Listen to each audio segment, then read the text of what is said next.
Hello and welcome to another episode of the Real EFL Preview Show. My name is Gary Hutchinson, and for the next 30 minutes, I'll be your host as we go on a journey through all things EFL, from the Championship through League One and into League Two. As always, we've got a managerial sacking to talk about as well. But if it was just me standing here or sitting here talking at you, it would be boring. Instead, joining me as ever is our resident EFL expert, Kyle Kennealey. How are you doing, Kyle? I'm doing very, very well, thank you. Been a bit of a busier week this week as I've got back to Sheffield and I'm in my familiar surrounding of a unique accommodation again. So it feels like I'm finally back doing something a little bit worthwhile after 5 weeks off over Christmas in terms of being away from uni. But I've been writing, and obviously we are here pretty much every week. So yeah, it's nice to be back. It's nice to be looking ahead to some games again. Yeah, 5 weeks off, my heart bleeds for you, Kyle. It really does. So you weren't at an EFL game this week, but you were watching your younger brother who plays for Lincoln City under 18s. So for all Sheffield Wednesday fans, just tell us a little bit about that game yesterday. So they played a young Wednesday side by all accounts, and Lincoln beat them 4-0, and my brother scored with literally the last kick of the game.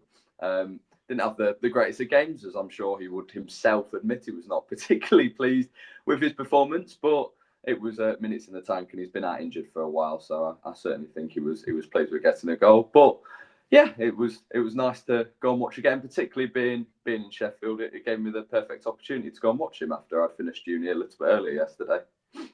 And of course, there's no clues as to who I support in my background. We are 100% neutral here on the Real EFL Preview Show. All of this is just for show. Could be any team. Could be any team. Could be Lincoln City. Could be Luton Town. It could have been Luton Town. Actually, I was a part-time Luton Town fan as a child. My dad told me that I had to support a big club. So I got the Panini sticker album out, and if I went through it until I found a Lincoln City player or former Lincoln City player, Mick Harford, and I picked Luton. And that isn't why we're talking about Luton on the show, but we will be discussing Luton Town's home game against Millwall. We'll also be discussing Leyton Orient's home game against Reading. That's 8th versus 7th. A massive clash in League Two. Bradford City, arguably the biggest club in League Two, would be one of the biggest clubs in League One, you could argue, and they're playing Walsall, who will be in League One next season. They're the 3 games we're going to look at, but first of all, some major news from another big club in League One has broken today. Ian Evatt was finally sacked, much to the surprise of nobody at all. He's had a torrid time this season with Bolton.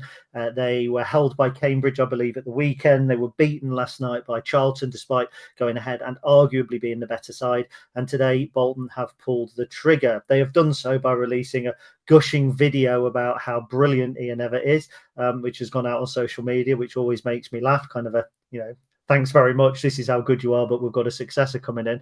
First of all, Kyle, what was your immediate reaction to Ian Evatt finally being fired at Bolton? What you say about the statement they put out, I thought it was a little interesting, some of the wording. I don't have it up in front of me, but there was certainly a couple of words that had made me laugh. Ian Evatt at the weekend had told some fans some interesting words. I'm not going to repeat them. I don't think we're actually allowed to repeat them potentially on here. But yeah, I want to say I wasn't surprised, purely because I thought they were just continually backing him. It felt like they were blindly backing him, in all honesty, given the run they've been on. I think he perhaps should have been sacked after the playoff final loss to Oxford. I felt that had been a perfect time, in my opinion, to go. I do get that he had a bit of backing behind him. And he had credit in the bank, obviously taken Bolton from League Two in his first season, one of the lowest points that Bolton had ever dropped to. He'd done well in League One. I think they finished 9th in his first campaign. And then they had 2 playoff finishes. I just felt at that point that them playoff finishes behind him, I think they needed someone else in to take him into the Championship. But he deserved perhaps a little bit of time this season. I think he's had more than enough to prove himself, and it has just soured dramatically. And the timing of this makes perfect sense. We've got a bit of the January transfer window remaining. They've got time to get players in. Hopefully for them, they've got time to get a new manager in. And as much as there's been huge criticism, obviously, of their season, they were one of the sides that a lot of people had backed to go up automatically. I know they're outside the playoffs, but there is still time to save their season. They're not that far away, and if they can get the perfect man in, then who knows what will happen in the rest of the season for Bolton. Kyle, it's very rare that I disagree with you, or very rare that I even chime in with an opinion these days. Bolton are 3 points outside the playoffs. I mean, for me, this just feels like it's almost bowing to fan pressure. I wonder if it's more related to the choice words he's had for supporters, because 2 playoff final finishes in a row is not failure. Keith Alexander had 4 in a row, and nobody was calling for, well, some people were calling for him to be sacked, but certainly not enough. I think Ian Evatt has made Bolton strong. They're very good at the dark arts. He wasn't quite getting a tune out of them, but certainly I think it looks like a weaker Bolton side to the one from last season.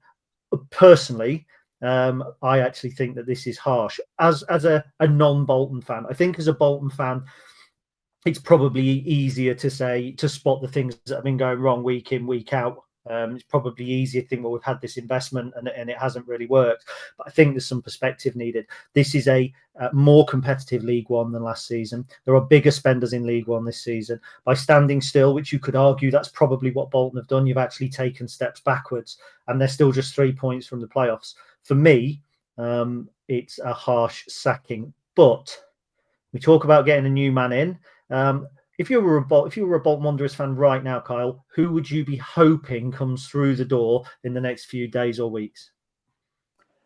I'm really not sure. I had a quick look at the betting odds earlier, and I've picked out, I think there's 4 or 5 names here. Stephen Schumacher is the name I've seen massively linked. I think a lot of supporters have said he obviously won League One with Plymouth.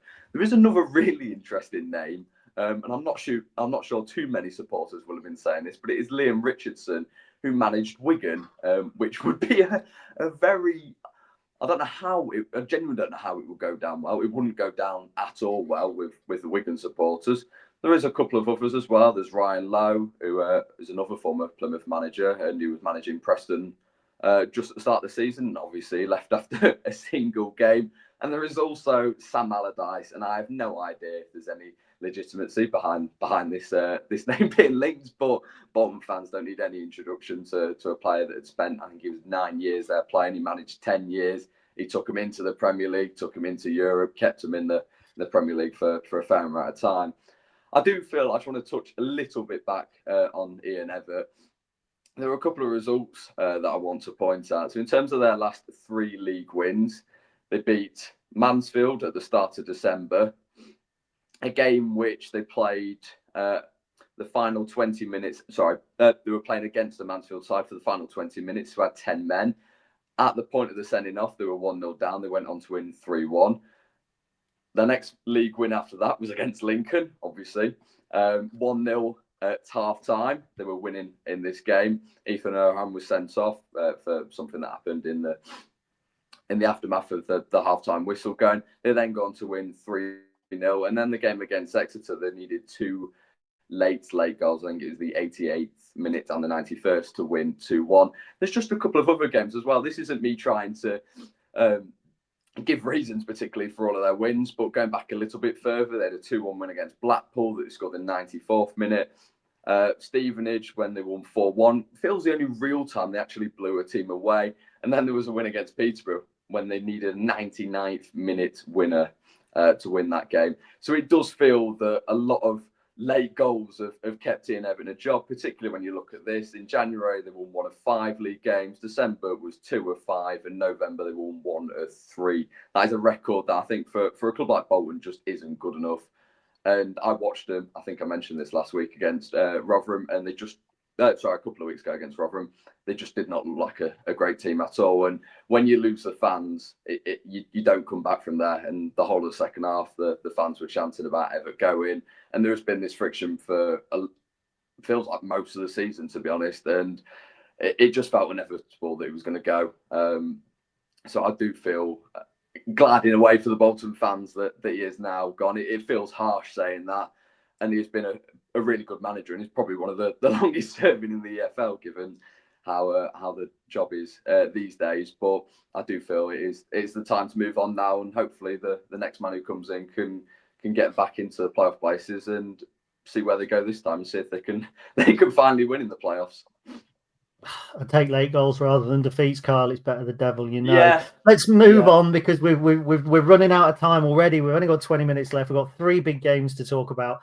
Let's go straight into the Championship. Let's move off Ian Evatt and see if there's something that we can agree on. Luton Town pulled the trigger on Rob Edwards over the Christmas period. They sit 23rd in the Championship at the moment, well known for back-to-back promotions from League Two through to the Championship in double quick time. Could they go from the Premier League down to League One in double quick time? We spoke about Matt Bloomfield's appointment last week. Kyle, how do you rate his chances of keeping Luton in the Championship starting this weekend against Millwall?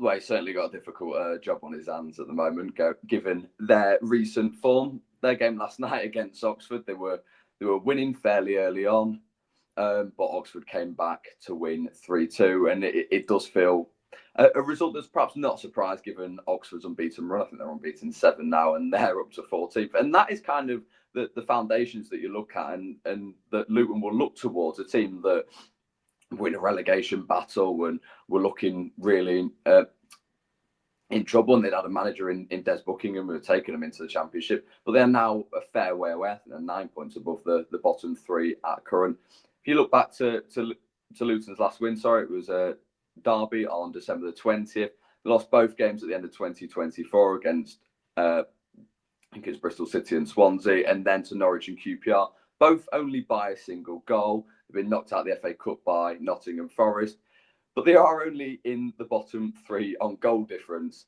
Unfortunately, though, they have a pretty tough run of games coming up after Millwall. They go to Sheffield Wednesday. They have Sunderland and Sheffield United to play. And there is the small matter of playing Watford at the end of February. So this game feels really, really big, and they'll be pretty confident of getting a result in it. There is also, I just want to point out, they were meant to be playing Plymouth, which would have given them, perhaps not a guaranteed 3 points, but it would have given them a very, very good chance of getting some points in February. But that game has been called off due to Plymouth's progression in the FA Cup. Now, we're coming on to Millwall. And first of all, whenever I see Luton Millwall, and I'm going to show my age again now, and this will be a long while before Kyle Kennealey was even thought of, let alone born. But I always think of 1985 and a quite famous riot, I think, Millwall fans at Kenilworth Road. I can't help it. It always conjures that up in my mind. Football's moved on, but, unfortunately, memories don't. So I'll always remember that. So Millwall, they came so close yesterday evening to ending their winless streak, which I think is 6 games in the league, although they did beat Dagenham, I believe, in the FA Cup. But how does that affect their confidence ahead of this huge Championship game, missing out on the opportunity to end that streak? And do you consider the Lions to be in a relegation battle? Firstly, yeah, I do genuinely at this point, and it seems such a sentence that a couple of months ago would have been, you could hardly have thought this. Games involving Millwall have always lacked goals. I think they had that run of 4 games where they won 1-0 in each. I think they beat Burnley and Leeds in that time. The drop off, though, since then has been massive, and I can't believe that we are talking about Millwall in this situation, but this is the case at the moment.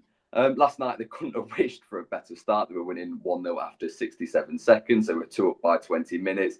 But to concede 2 goals, both in stoppage time, one was at the end of the first half and one was in the 97th minute, to a Cardiff side that I believe have only won once away from home all season, it just feels really, really poor. And this game is huge for them. They had aspirations of the top 6, as I say, on the back of that really good run. Now they're 17th in the table, and I think they're only 5 points above the bottom 3. So this game just feels really, really big for both. Millwall's last win came against Blackburn in mid-December. They had a couple of narrow defeats over Christmas to Norwich and Oxford. Draws against Coventry and Sheffield Wednesday, which feel decent enough results, but it is goals that they're really, really lacking. Until last night, I think they were the lowest scorers in the league. They're now the 3rd lowest scorers. And as you say, they're winless in 6, and they've picked up 9 points from their last 39 available. So if that doesn't tell you what you need to know about Millwall at the moment, then I don't know what will. They have Portsmouth on Tuesday evening in the league, and there are games against QPR and Plymouth to come after that. So it does feel that they have got an opportunity at the moment, playing teams that are struggling, bar obviously QPR, who have gone on a ridiculous run and are well up the table now, but particularly the likes of Luton Plymouth. As I say, these are really, really big games at the moment, and that Portsmouth game for them to get results and start moving away from the bottom three and hopefully sit somewhere mid-table again. So which of these two relegation-haunted teams that could be visiting Sincilbank next season do you think will triumph at the weekend? I will go for a narrow 1-0 Luton win. I've got Luton to win this. I've got Luton to stay up. There's quality in the side. Matt Bloomfield knows how to build robust teams, and I think he will work wonders with Luton and keep them in the division. Millwall, I don't think they'll be relegated either. I think both of these teams stay up in the long run. Two teams that will definitely be staying up and may even be going up are Leyton Orient and Reading in League One. Now, this is a huge game against two teams, I think, who have slipped under the radar to be a part of the League One promotion conversation. Leyton Orient at 8th, they had a horrible start. There was even talk of Richie Wellens being fired at one point after their opening few games. He's done an amazing job down in East London. And then Reading, again, they've lost Ruben Sellers. They haven't been able to bring players in. Okay, there's no points deduction this season. How on earth they're 7th? Honestly, there should be a statue of Sellers and a statue of Noel Hunt being built outside the stadium as we speak. The O's were one of the form sides going into last weekend. But it feels like the Derby Cup game may have taken its toll. How do you think this affects their chances of getting a positive result against the resurgent Royals? Yeah, I certainly agree with that. At the weekend, I don't think they were at their best against Peterborough. It was the first time they'd actually dropped points in 6 games. And as I say, on the back of that Derby game, which was only in midweek because of the game being called off at the weekend, Derby, it feels weird saying this, but Derby had taken them to extra time. I guess it's probably the wrong sort of phrasing for that, but it had gone to extra time, and then Leyton Orient had beat them on penalties to set up a really big tie against Manchester City in the next round, which feels huge. That is in the second weekend of February. But yeah, looking back to Leyton Orient's record in the league, and they've been incredible at the moment. They're the most informed side in the last 6 in League One. They've won 5 of them. And as I say, it was the first time they dropped points at the weekend.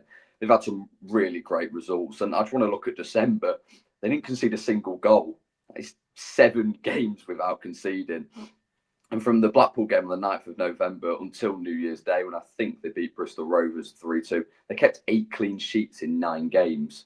It's just a remarkable run. As you say, it feels like it has massively gone under the radar. And the only time it was probably picked up was when they beat Barnsley just before Christmas. And I think that was probably the league in a bit of shock that Barnsley had lost so heavily at home. And there was a bit of talk around the job that was happening there. But yeah, I certainly think that they have got things going this season, and they're right up on the edge of the playoffs at the moment. There's just a 3-point gap, and this game between another side in Reading, who are looking to get into the top 6, it feels really, really big for their season, and hopefully that it will deliver at the weekend. Yeah, no, it's looking really tight up at the top end of the League One table. As you would expect, there's still plenty of games to be played, and usually these things don't tend to kind of close up and gaps appear rather really before March. But the Royals begin the day 3 points above Orient. Can they get back on track on Saturday afternoon after losing their playoff place in turn to Stockport County? Yeah, I think so. It was a game that surprised me a little bit. I think Stockport had gone in 4 games without a win. I think Reading were unbeaten in 4 prior to that. So to lose, perhaps a surprise, but it's League One, not the most unpredictable of results.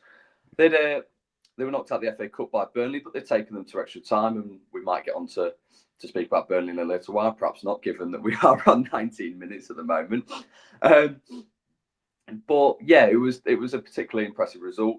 They scored one of the only goals that Burnley have conceded recently, and as I say, to take them into extra time felt quite big. They'd taken 4 points from 6 before that. They drew at Charlton, and then they'd beaten Cambridge just before that on New Year's Day. They'd had 2 defeats before Christmas as well in the whole time that Sellers had left, and they lost at Lincoln. They lost at Blackpool as well, both without scoring. But then over the Christmas period, they beat Mansfield, they beat Northampton. 2 games that set them up well to go into 2025. And they've got a nice little run coming up. They played Burton. We're wondering how Bolton are when they face them. I think that's right at the start of February. They've got Huddersfield as well, and then they play Shrewsbury, who are really struggling. And then 2 games that really interest me, and it'll be really important to see how they fare against these 2 sides in Rotherham and then Birmingham.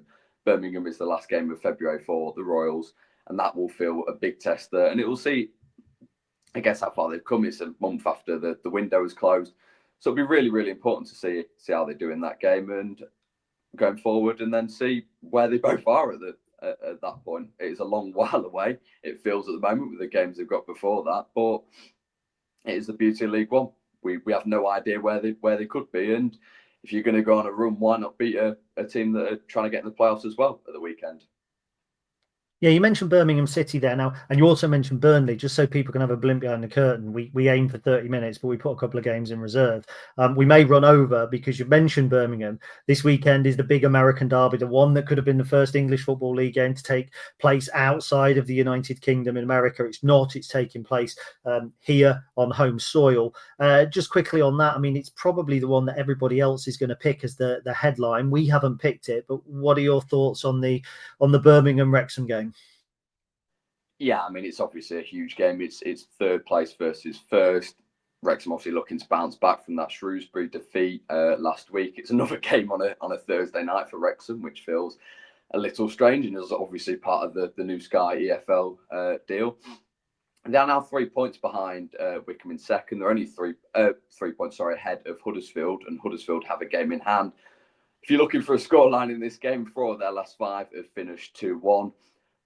But if you're going to pick a team to win this, it has to be Birmingham. Their last loss was also against Shrewsbury. Feels like Shrewsbury beat the top sides in the league, and Lincoln, which I don't want to put Lincoln down, but perhaps not in the conversation at the moment. Birmingham have won 4 in a row since drawing Stockport on New Year's Day. They've progressed in the FA Cup against Lincoln and the EFL Trophy. And their last loss, as I say, came on the 23rd of November. They're unbeaten in 14 games now. So if I was to offer a prediction, I would say 2-1 to Birmingham on Thursday evening. And just to keep Orient and Reading fans happy, a prediction on that game, just dipping back into that quickly. Really, really tough to call, but I'm going to go for a 2-1 Leyton Orient win.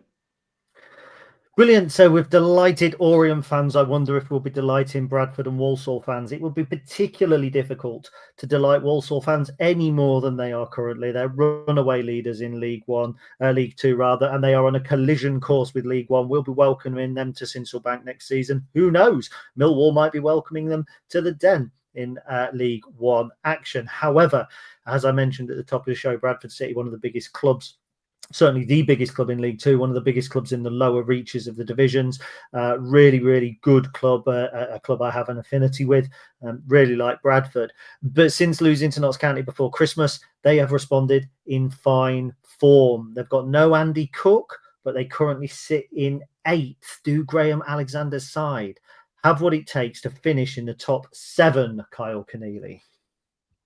Wow, just for starters, the loss of Andy Cook is absolutely huge. I mean, he scored 12 goals in 22 this season. I think there's only 3 players in League Two that have scored more goals than him this season, and he's been superb since signing for Bradford. He's 77 goals in 169 games, but he is now out for the rest of the season. I think it was an ACL injury sustained in the draw against Barrow, and then perhaps after that, you'd have thought, well, where does Bradford's season go from here? They had a couple of good results over Christmas. I think they beat Port Vale. I think it was Chesterfield as well, who they'd beat. But unbelievably, they've gone from strength to strength. They beat Grimsby on the Saturday after. They went to Villa Park, which feels a weird sentence for an EFL Trophy game. But they went and beat them at ease. And then they saw off bottom side Carlisle at the weekend, which I know will have been a particularly sweet result given those two. And obviously not a derby, but there is a bit of animosity there from the playoff games. And that has now lifted them up to 8th spot in the league. They're only 3 points behind, I think, the side in 3rd currently in League Two as well, which just shows how tight the playoffs are and how tight the automatic promotion picture is, apart from Walsall at the moment. Sorry, technical difficulty there. But I am back. Yeah, so we go to Walsall. I mean, they also lost their talisman striker. Obviously, Bradford lost Andy Cook. Walsall have lost Nathan Lowe, but for different reasons. Having opened up a 15-point gap to fourth place, 15 points. Are the Saddlers set for League One football next season? That seems like the most obvious question I've ever asked anybody in the history of anything. But go on, Kyle. Tell us why. Tell us how good Walsall actually are. Well, there's the easiest answer I can ever give. Yes, they are. They still scored 4 goals, and there was 4 different goal scorers as well when they beat MK Dons, which just feels huge. I just want to touch on Nathan Lowe briefly. Obviously, he'd been recalled by Stoke, which was as a result of Tom Cannon returning to Leicester. He was straight into the starting 11 for Stoke's game, against West Brom at the weekend, and he scored after 9 minutes, which just shows how good his development had been at Walsall. He'd had a superb start to the season that everyone knows. But going back to Walsall, and there's something really interesting to pick up on here, and a lot of people have mentioned it when they're talking about them, but I thought I'd delve into the stats. A lot of people talk about Walsall as a second half of game side. If you look at the first half of the season, the first half of games, both of these sides are actually level on 40 points, but it is in the second half of games that Walsall are so good. They beat Tranmere 5-1. They were only 2-1 up at half-time against Notts County. They were losing 1-0 at half-time. They go on to win 2-1. In December, they were sensational. There were 7 wins in a row. Again, though, games against Newport and Doncaster over Christmas, won both of them 2-0. Half-time, they were drawing 0-0 in both. They just have this ability to go in the second half of games and go and really finish teams off if they're not already winning, or to turn around games, or if they are currently in a stalemate, then they have the quality on show to go and win the game. And they've just been superb. The last time they dropped points in the league was a game against Bromley on the 26th of November. Their last league loss is still that game against Fleetwood. The mental 6-2 defeat, which was on the 1st of October. So it just feels that the Walsall are certainly set for League One. But this game at the weekend provides a really tough challenge, and I'm really interested to see how Bradford fare against the side that, as we both said, are going to be playing League One football at the certainly next season. Yeah, and just a word on Walsall. We talk about Nathan Lowe's player development there. We saw Freddie Draper go and score however many goals he did for them at the beginning of last season as well. That actually bodes well for them, doesn't it? Because if they do get promoted, clubs in the Premier League might look at Walsall and say, well, that's 2 strikers now in successive seasons, which is really hard to do, that they've taken, helped develop, helped put value on. Would that give them a little bit of an edge, do you think, as well, going into League One with that sort of reputation? Yeah, using the loan market as a football league club, particularly in the lower 2 divisions, is absolutely huge. We know what it did for Lincoln when we had Brennan Johnson and Morgan Rogers, 2 players that are worth infinite times their value than they were when they came to Sincil Bank. So I feel like it is massive. And yeah, as you say, the fact that they've had Nathan Lowe and Freddie Draper obviously last year, it does show Premier League clubs that they can be trusted sending their youngsters there. And they probably are now able to attract a higher calibre of players. Particularly given there'll be a League One side next season. And also, I think they're the only team that have ever had a manager whose surname is almost the same as their nickname. So Bolton Wanderers fans will be looking around for a manager called Bolton at some point. Michael Bolton, maybe. I mean, I know he's an American singer, but it could be coming out of left field. After all, when Birmingham and Wrexham have got the likes of Tom Brady and Ryan Reynolds involved, why not Michael Bolton at Bolton? Right, well, thank you very much, Kyle, for your input this week. As always, it has been a pleasure to hear your views. This has been the Real EFL Preview Show. My name is Gary Hutchinson. He's Kyle Kennealey. If you enjoyed the show, please do remember to like and subscribe, share and tell a friend, so that they don't miss out on all of this unbelievable EFL knowledge that we are imparting upon you. We will be back next week, but in the meantime, thank you very much for watching.